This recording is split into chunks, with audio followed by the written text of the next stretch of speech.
इसमें कोई संदेह की बात नहीं है कि गायत्री मंत्र साधक की बुद्धि का विस्तार होता है।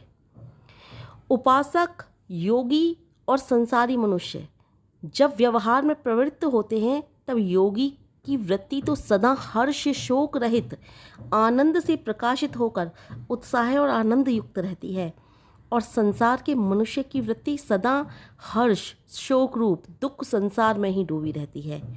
परंतु इस संसार में रहकर भी गायत्री मंत्र का साधक की बुद्धि वास्तव में योगियों की भांति होने लगती है। धीरे धीरे होती है लेकिन वैसी ही होने लगती है, और एक दिन संपूर्ण योगी की भांति ही उसकी बुद्धि का विस्तार हो जाता है। और गायत्री जब ऐसी वृत्ति बनाने में बड़ा सहायक है। 24 अक्षरों में गायत्री के जो शब्द बने हैं ना, उनके उच्चारण में ऐसी तरंगें उठती हैं जो शरीर के मर्म स्थलों पर दिव्य प्रभाव डालती हैं, विशेष रूप से बुद्धि पर, हृदय पर निरंतर प्रतिदिन यह क्रिया जारी रहती है, और बुद्धि का मोटापन जो होता है वो दूर होने लगता है। और जब बुद्धि का मोटापन दूर होगा तो बुद्धि तीव्र तीक्ष्ण हो ही जाएगी। मनोविज्ञान के पंडित ने भी अब तो यह स्वीकार कर लिया है कि एक ही प्रकार शब्द तथा विचार पर बार बार दोहराने या जप करने पर मन पर एक स्थायी प्रभाव पड़ता है, और वह बार बार दोहराया या विचार करने पर उसके जीवन में ओतप्रोत कुछ तो होने लगता है, जिससे हृदय तथा बुद्धि दोनों की मलिनता दूर होती है। और एक बात और आपको बता दूं, गायत्री मंत्र के जप से ये बात सत्य है कि बुद्धि वास्तव में तीव्र होती है।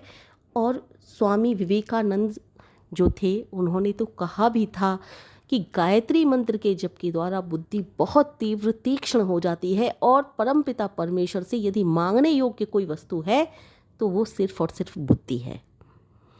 बुद्धि के नाश जो होता है ना, वो सब कुछ खत्म करने वाला होता है।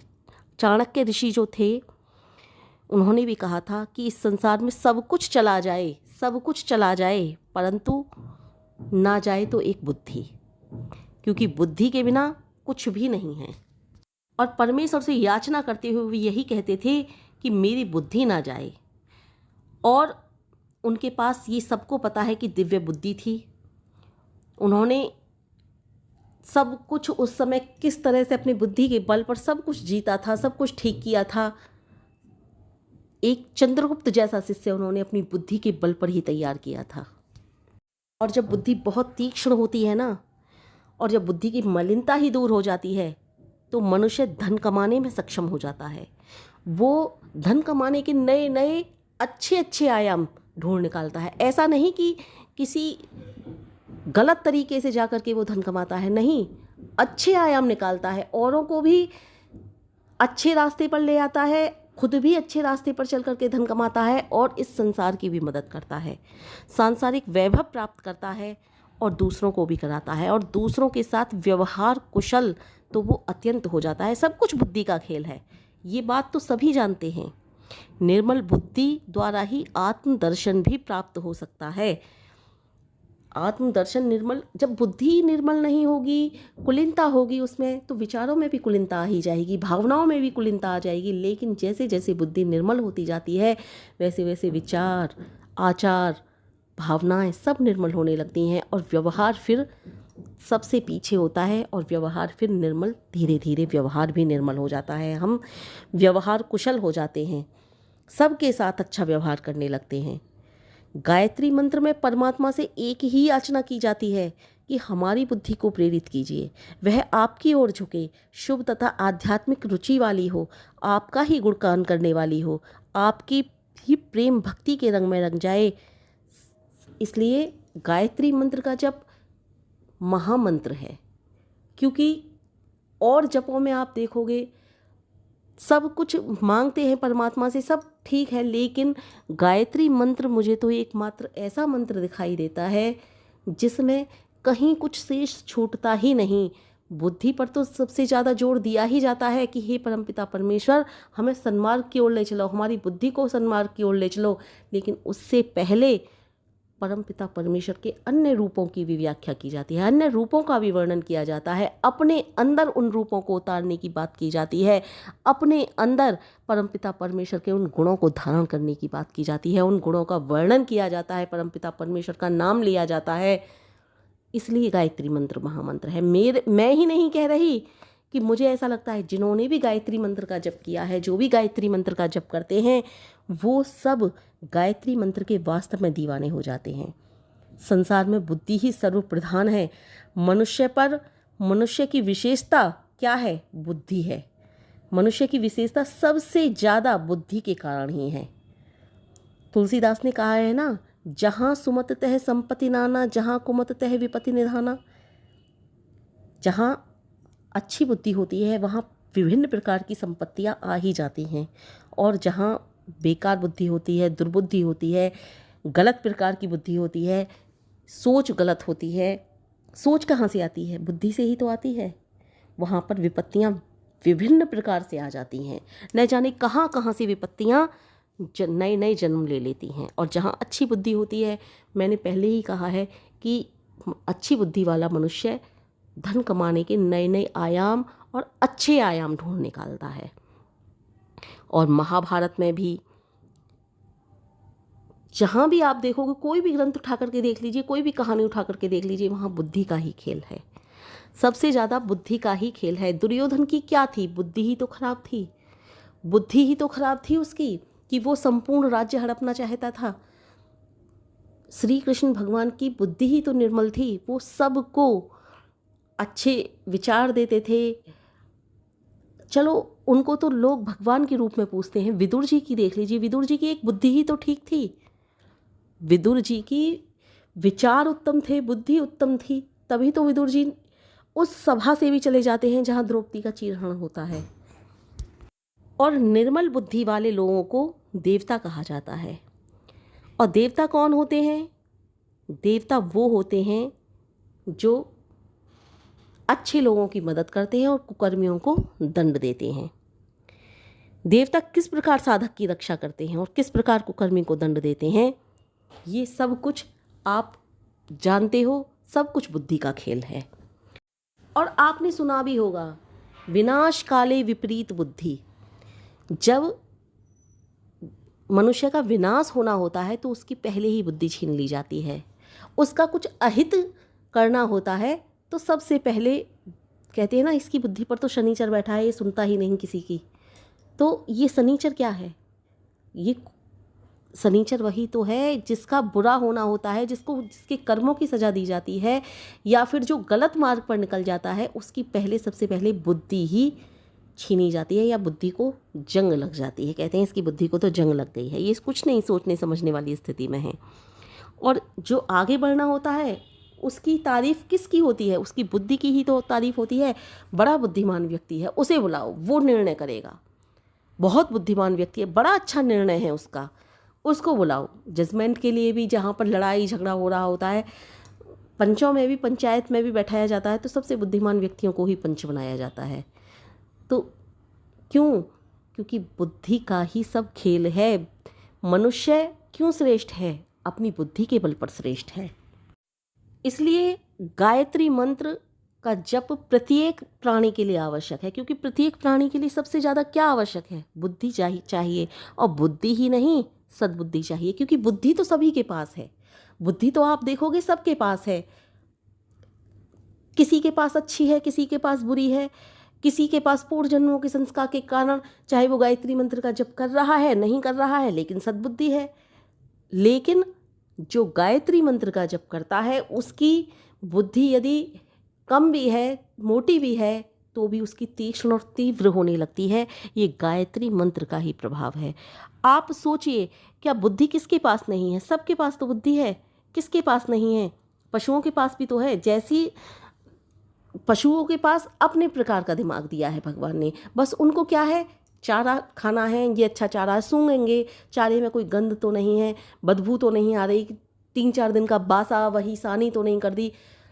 आप सोचोगे कि सानी तो गंदे ही खाने की जाती है। नहीं, पशु भी, मेरे यहाँ गाय रहती हैं इसलिए जानती हूँ, पशु भी 2 दिन की सानी अगर बासी हो जाती है या किसी तरह से आपकी गाय बीमार हो जाती है, आप उसको उसी बासी सानी के पास बांध देते हैं तो वो खाती नहीं है, सूंघ कर अलग हट जाती है। अब ये मुझे नहीं पता ये गाय और भैंस में अलग अलग प्रकार की विशेषता होती है या फिर एक ही प्रकार की बुद्धि होती है, क्योंकि गाय तो खाती नहीं है बासी सानी, अब भैंस खा लेती हो तो मुझे पता नहीं, लेकिन सब कुछ बुद्धि का खेल है। इतना मैं बता रही हूँ, गायत्री मंत्र के जप के द्वारा वास्तव में बुद्धि तीव्र होती है। बुद्धि तो तीव्र होती ही है, दिव्य बुद्धि मिलती है, सात्विक बुद्धि मिलती है, सद्बुद्धि मिलती है और ऐसी बुद्धि मिलती है कि अपना तो कल्याण करते ही हैं, ये गायत्री मंत्र साधक औरों के भी कल्याण के विषय में सोचते हैं, ऐसी बुद्धि मिलती है। तो ऐसे लोगों के विषय में आपने सुना होगा, संत होते हैं ऐसे लोग, संत न छोड़े संत ही, चाहे कौटिक मिले असंत। ऐसे व्यक्ति जो परमपिता परमेश्वर की राह में आगे निकलने लगते हैं। परमपिता परमेश्वर की राह में कोई भी नाम जप कीजिए, आप किसी भी प्रकार का मंत्र जप कीजिए, सद्बुद्धि मिलती है, लेकिन गायत्री मंत्र के जप के द्वारा वास्तव में ऐसी बुद्धि मिलती है, क्योंकि साधक स्वयं कहता है मुझे सद्बुद्धि दो, मुझे सन्मार्ग पर ले चलो, अपनी जैसा बुद्धिमान बना दो। परमपिता परमेश्वर, आप सब कुछ देने वाले हो, आपके पास क्या नहीं है, सब कुछ है आपके पास, तो क्या मेरी बुद्धि को ठीक नहीं कर सकते? आप तो सब कुछ देने वाले हो, सब कुछ प्रदान करने वाले हो, किसी चीज़ की कमी ही नहीं है, आपके तो अथाह भंडार भरे हुए हैं, और मैं क्या मांग रहा हूँ आपसे, या मैं क्या मांग रही हूँ आपसे? एक बुद्धि। तो परमपिता परमेश्वर सद्बुद्धि देते ही देते हैं। जो गायत्री मंत्र साधक होते हैं सद्बुद्धि होते ही होते हैं। गायत्री मंत्र के द्वारा कैसी बुद्धि मिलती है? श्रेष्ठ बुद्धि मिलती है, ठीक पथ प्रदर्शन करने वाली बुद्धि मिलती है। और गायत्री मंत्र साधक को क्यों कहा गया है कि वो लोक और परलोक दोनों को सुधारते हैं? क्योंकि गायत्री मंत्र साधना से बुद्धि ठीक होती है, इसलिए विचार, व्यवहार, भावनाएं सब ठीक होते हैं, सब अच्छे होते हैं, सब सुमार्ग पर चलने वाले होते हैं। इसलिए ये लोक ही नहीं, गायत्री मंत्र साधक का परलोक भी सुधर जाता है। इसीलिए कहते हैं गायत्री मंत्र साधक की कैसी बुद्धि होती है? सद्बुद्धि होती है, दिव्य बुद्धि होती है, सात्विक बुद्धि होती है और वैभवशाली बुद्धि होती है। सात्विक बुद्धि जो प्रभु भक्ति के रंग में रंगी जा चुकी है। ऐसी सद्बुद्धि वाला मनुष्य कोई ऐसा कर्म नहीं करता जिससे जनता दुखी हो। भगवान कृष्ण के संबंध में यही बात कही जाती है कि भगवान कृष्ण सिर्फ अपने लिए कार्य नहीं करते थे, कोई भी, वो ऐसा कार्य करते थे कि सबके हित में हो। जब उन्होंने मथुरा को छोड़ा था तो उन्होंने सिर्फ अपने विषय में नहीं छोड़ा, सोचा कि मैं इस मथुरा को छोड़ दूंगा तो लोग मुझे क्या कहेंगे। उन्हें रणछोड़ दास कहा गया था उस समय, क्योंकि जरासंध जो था वो बार बार मथुरा पर आक्रमण करता था, निर्दोष जनता मारी जाती थी, और जरासंध को मारना इस तरह से आसान नहीं था। जिन्होंने महाभारत की कहानी देखी है वो जानते हैं। तो उन्होंने रणछोड़ दास क्यों बने? वो चाहते तो स्वयं अकेले चले जाते, लेकिन जरासंध फिर भी जनता पर आक्रमण करता रहता, तो उन्होंने सिर्फ अपने विषय में नहीं सोचा, उन्होंने संपूर्ण जनता के विषय में सोचा कि कोई मुझे कायर कहता है तो कहता रहे, लेकिन मुझे पूरी प्रजा की रक्षा करनी है। महाभारत के युद्ध से पहले वो सब जानते थे कि दुर्योधन कभी मानने वाला नहीं है, लेकिन फिर भी उन्होंने एक अंतिम प्रयास किया था कि चलो शांति दूत बन करके मैं ही जाता हूँ, शायद दुर्योधन मान जाए, लेकिन वो नहीं माना। उनको पता था मेरे अपमान पर भी बात आ जाएगी, और उनके अपमान पर भी बात आई, उनको बंदी तक बनाने की बात की गई। लेकिन ये सब कुछ उन्होंने क्यों सहा, क्यों किया? संपूर्ण जो उस समय के मानव थे, मानव हित के विषय में सोचा उन्होंने कि बिना बात के युद्ध होगा और निर्दोष जनता मारी जाएगी। लेकिन विधि का विधान ये था, महाभारत का युद्ध उन दिनों होना ही था तो हुआ, लेकिन उन्होंने संपूर्ण प्रयास किया कि ये युद्ध टल जाए। अंतिम प्रयास भी उन्होंने यही किया, उन्होंने इज्जत तक दांव पर लगा दी, अपनी मान मर्यादा तक दांव पर लगाई, क्योंकि उन्हें सब पता था कि मैं कोई भी बात कहूँगा दुर्योधन को बुरा लगेगा, और दुर्योधन मेरे साथ अपमानजनक शब्दों का भी यूज़ करेगा, और ऐसा कुछ भी नहीं छोड़ेगा जिससे मुझे लज्जित ना होना पड़े, अपमानित ना होना पड़े। इन चीज़ों को उन्होंने एक साइड रख कर भी अंतिम प्रयास किया था। ये होते हैं गायत्री मंत्र साधक। और गायत्री मंत्र साधना के विषय में मैं पहले ही बता चुकी हूँ, श्री कृष्ण भगवान भी गायत्री मंत्र का जप किया करते थे। कैसे होते हैं गायत्री मंत्र साधक? अपनी कष्ट, अपनी चिंताओं को छोड़ करके दूसरों के विषय में सोचते हैं। दूसरों के विषय में यानी कि जो उन संसार में विचरने वाले अन्य प्राणी हैं उनके विषय में पहले सोचते हैं। अपने दुख और चिंता की उन्हें नहीं होती है, अपने दुख और चिंता को वो एक साइड रखते हैं। इस प्रकार की सद्बुद्धि देता है गायत्री मंत्र। इसीलिए कहा गया है कि गायत्री मंत्र का जप प्रत्येक प्राणी को करना चाहिए, चाहे वो स्त्री हो, पुरुष हो, कोई भी बच्चा हो, सबके लिए गायत्री मंत्र करना चाहिए, क्योंकि सद्बुद्धि पाने का अधिकार सबका है। क्योंकि अच्छी बुद्धि सबको मिले और ये सबके हित में है, इसलिए गायत्री मंत्र जप भी सबके हित की कामना के साथ ही करना चाहिए कि सबका कल्याण हो परमेश्वर।